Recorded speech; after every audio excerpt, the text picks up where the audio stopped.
Have a nice time dear students. साथियों, अभी हम लोगों ने प्रेजेंट इंडेफिनिट टेंस का पिछले वीडियो में अफर्मेटिव वाला सेंटेंस सीखा था। उसमें हमने आपको पॉइंट ए और पॉइंट बी कुछ स्पेशल बताया था। तो अब हम लोग प्रेजेंट इंडेफिनिट टेंस के पार्ट सेकेंड में पॉइंट सी, पॉइंट डी और पॉइंट ई भी सीखेंगे।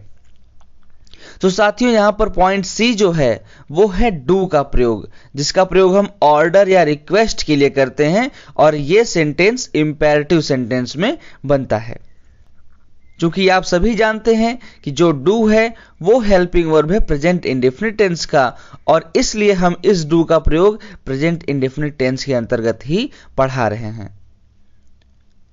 यहां पर तो के स्थान पर जो भी हम लोगों ने पिछले पॉइंट ए में देखा था, तो है, ती है, ते हैं, तो हूं इत्यादि, तो वहां तो के स्थान पर अब आपको क्या मिलेगा? जरूर या अवश्य। और इंपेरेटिव सेंटेंस का हमने आप लोगों को पहले इसकी पिछली वीडियो में बता दिया है कि जो इंपेरेटिव सेंटेंस होता है उसकी शुरुआत हमेशा वर्ब की फर्स्ट फॉर्म से होती है। तो यहां पर दिए गए वाक्य में आपको जरूर या अवश्य मिलेगा।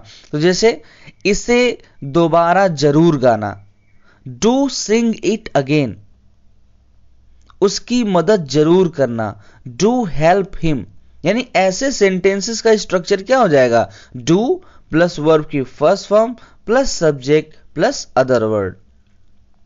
इस प्रकार से तीसरा एग्जाम्पल है, फिर जरूर आना, डू कम अगेन। ऐसा बहुत सारे लोग बोलते हैं और हम लोगों को पता भी नहीं चलता कि यार ये क्या है, इसका नियम क्या है। तो आप इतना जान लीजिए, किसी भी वर्ब से पहले अगर डू लग जाता है तो उस सेंटेंस में जरूर या अवश्य आ जाता है। चौथा सेंटेंस है, मुझे थोड़े पैसे अवश्य देना। बात वही है, चाहे मुझे थोड़े पैसे जरूर देना, चाहे मुझे थोड़े पैसे अवश्य देना। तो do give me some money. मेरे चैनल को सब्सक्राइब करना, डू सब्सक्राइब माई चैनल। मेरी वीडियो को पसंद अवश्य करना, डू लाइक माई वीडियो। ये पांचवा और छठवां सेंटेंस जो मैंने आपको दिया है, इसके माध्यम से आपको रिक्वेस्ट कर रहा हूं कि जो लोग अभी मेरे चैनल को सब्सक्राइब नहीं किए हैं, डू सब्सक्राइब माई चैनल। और जितने भी वीडियोस आपको चैनल पर मिल रहे हैं सभी वीडियो को लाइक करिए, do like my all videos. तो ये था पॉइंट सी दोस्तों। यदि जरूर या अवश्य मिले सेंटेंस में और इंपेरेटिव सेंटेंस हो जिसमें वर्ब की फर्स्ट फॉर्म से शुरुआत हो, तो वहां पर अगर आप डू लगाते हैं तो वो सेंटेंस थोड़ा सा एम्फेटिक हो जाता है, यानी कि थोड़ा प्रभावशाली हो जाता है। यहां तक तो पॉइंट सी की बात खत्म होती है। आइए अब पॉइंट डी पर देखते हैं। पॉइंट डी में क्या है? ऐसे वाक्य जिनमें जानना, सीखना, समझना के बदले आना का भी प्रयोग होता है। यहां पर आना का मतलब क्या है? जहां आना का अर्थ होता है जानना, अर्थात जानना, सीखना, समझना, तीनों का भाव क्या हो? किसी चीज को जानना, तो वहां हाउ टू का प्रयोग करते हैं। अब इसका प्रयोग कैसे करेंगे, आइए हम सीधा एग्जाम्पल के माध्यम से समझते हैं। उसे भोजन बनाना आता है। यहां पर ता है, ती है, ते है, मतलब ये कौन सा टेंस हो गया? ये प्रेजेंट इंडेफिनिट टेंस ही हो गया और ये अफर्मेटिव का सेंटेंस है। और आप जानते हैं कि प्रेजेंट इंडेफिनिट टेंस में जो अफर्मेटिव सेंटेंस होता है उसके वर्ब की फर्स्ट फॉर्म में यस या यस लगाते हैं। और यस या यस लगाने का क्या मतलब है? जब आपका सब्जेक्ट एक वचन होगा तो वर्ब की फर्स्ट फॉर्म में यस या यस लगता है, और बहुवचन होता है तो नहीं लगता है। तो आइए हम यहां पर एग्जाम्पल के माध्यम से समझ लेते हैं। उसे भोजन बनाना आता है। तो यहां पर उसे जो सब्जेक्ट दिया हुआ है यह भी स्पष्ट नहीं है कि वो लड़का है कि लड़की है, तो उसके लिए हम ही या सी दोनों में से कोई एक भी लिख सकते हैं। तो आइए ट्रांसलेशन समझते हैं। ही या सी नोज, वह जानता है या वह जानती है, हाउ टू कि कैसे, कुक फूड भोजन पकाया जाता है। He knows how to cook food, वह जानता है कि कैसे भोजन पकाया जाता है। या she knows, वह जानती है, how to cook food, भोजन कैसे पकाया जाता है, अर्थात वह भोजन पकाना जानती है। इसका भाव यही होगा। दूसरा सेंटेंस है, उसे अंग्रेजी बोलना नहीं आता है। यहां पर भी देखिए क्या है, उसे यानी यहां पर भी स्पष्ट नहीं है कि वो लड़का है कि लड़की है। तो यहां पर भी ही या सी हम सब्जेक्ट समझ लेंगे, और चूंकि ये नेगेटिव सेंटेंस है तो प्रेजेंट इंडेफिनिट के नेगेटिव सेंटेंस में हम डू या डज नॉट का प्रयोग करते हैं। तो यहाँ पर हमारा सब्जेक्ट जो है वो एक वचन है, इसलिए हम यहाँ पर डज नॉट का ही प्रयोग करेंगे। तो उसे अंग्रेजी बोलना नहीं आता है, ही या सी डज नॉट नो, उसे नहीं पता है हाउ टू स्पीक इंग्लिश, अंग्रेजी कैसे बोली जाती है। मतलब उसे नहीं पता है कि अंग्रेजी कैसे बोली जाती है, अर्थात उसे अंग्रेजी बोलना नहीं आता है। अगला सेंटेंस है, मैं सीख रहा हूं कि साइकिल कैसे चलाते हैं। अब ये कौन सा टेंस हो गया? ये टेंस हो गया है प्रेजेंट कंटीन्यूअस। अब प्रेजेंट कंटीन्यूअस आपको आगे पढ़ाएंगे तो आपको ये बताएंगे कि उसमें हेल्पिंग वर्ब जो होती है वो आई के साथ एम लगता है, एक वचन के साथ इज लगता है, और बहुवचन के साथ आर लगता है। तो एक बात का बहुत विशेष ख्याल रखिएगा कि कंटीन्यूअस टेंस अगर कहीं भी आता है तो उसमें आपको वर्ब की फर्स्ट फॉर्म के साथ आईएनजी अवश्य देखने को मिलेगा।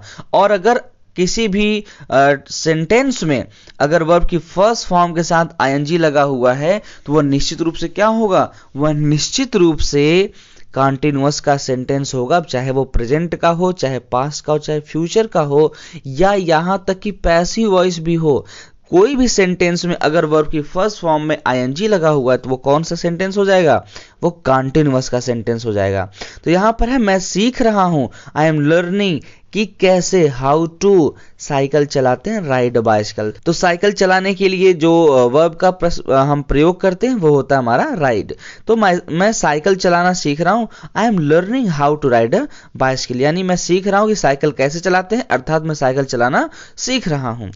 ऐसे वाक्यों का जो ट्रांसलेशन होता है वो जिरंड, जिरंड यानी कि वर्ब की फर्स्ट फॉर्म में आईएनजी लगाने से जिरंड बनता है। तो नोट में मैंने लिखा है ऐसे वाक्यों का ट्रांसलेशन जिरंड यानी वर्ब की फर्स्ट फॉर्म प्लस आईएनजी की सहायता से भी कर सकते हैं, लेकिन जब जिरंड का प्रयोग करेंगे तब वाक्य में हाउ का प्रयोग नहीं करेंगे। जैसे वह तैरना जानता है, ही नोज स्विमिंग, यहां पर हमने हाउ का प्रयोग नहीं किया, हमने डायरेक्ट वर्ब की फर्स्ट फॉर्म में आईएनजी लगा दिया। राधा भोजन पकाना जानती है, राधा नोज कुकिंग फूड। आइए पॉइंट ई पर चलते हैं।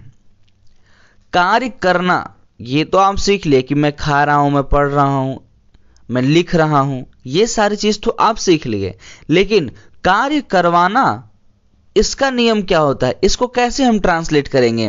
तो इसका नियम मैंने आपको थोड़ा सा नीचे बताया हुआ है। अगर आपको परेशानी होगी तो आप मुझे फिर से बताएंगे और मैं इसको और ज्यादा एक्सप्लेन करके समझा दूंगा। आइए हम समझते हैं। जब भी किसी वाक्य में कार्य करवाने का बोध हो तो हमेशा मेन वर्ब के स्थान पर मेक, इस वर्ब का प्रयोग करते हैं। यानी कहीं पर भी किसी भी वाक्य में अगर कार्य करवाने का बोध हो रहा है तो आप मेन वर्ब के स्थान पर कौन सा वर्ब यूज करेंगे? मेक। आइए एग्जाम्पल के माध्यम से समझते हैं।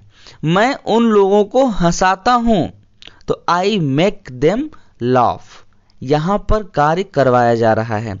हंसना, मैं हंसता हूं ये अलग चीज है, मैं हंसाता हूं ये अलग चीज है। तो यहां पर क्या है? मैं उन लोगों को हंसाता हूं तो आई मेक देम लाफ। तो यानी इसका जो स्ट्रक्चर बनेगा वो होगा subject plus make plus object और उसके पश्चात तब जाके वर्ब आएगा। वह तुम्हें हमेशा रुलाता है, he makes you cry always. ये यहां पर रोने के लिए हम वीप का भी इस्तेमाल कर सकते हैं। मैं तुम्हें दौड़ाता हूं, आई मेक यू रन। मैं तुमसे लिखवाता हूं, आई मेक यू राइट। इस प्रकार से हम इसको समझ लेते हैं। और ऐसे वाक्यों का अगर पास्ट टेंस आएगा तो हम मेक के स्थान पर मेड कर देते हैं। मैंने तुम्हें दौड़ाया, आई मेड यू रन। तुमने मुझसे एक किताब लिखवाया, you made me right a book. ये सारे सेंटेंस पास्ट इंडेफिनिट के, इसलिए वर्ब की सेकेंड फॉर्म लग रहा है। अभी पास्ट इंडेफिनिट आपको हम इस टेंस के बाद समझा देंगे, बता देंगे, तो आपको ये चीज भी आसान लगने लगेगा। और अगर आपको प्रॉब्लम हो रहा है, कोई भी समस्या है, तो आप मुझे कॉमेंट कर सकते हैं। आप लोगों से मैं रिक्वेस्ट करूंगा कि आप लोग, मैंने जितना भी CDE जितना भी आपको आज टॉपिक पढ़ाया है, इस टॉपिक में से कुछ क्वेश्चन आप बना करके हमको कमेंट करें और उसका ट्रांसलेशन भी आप हमको कमेंट करें। तो साथियों, आप लोग दबा करके इस वीडियो को शेयर कीजिए, क्योंकि ज्ञान बांटने से ही बढ़ता है। जय हिंद, जय भारत।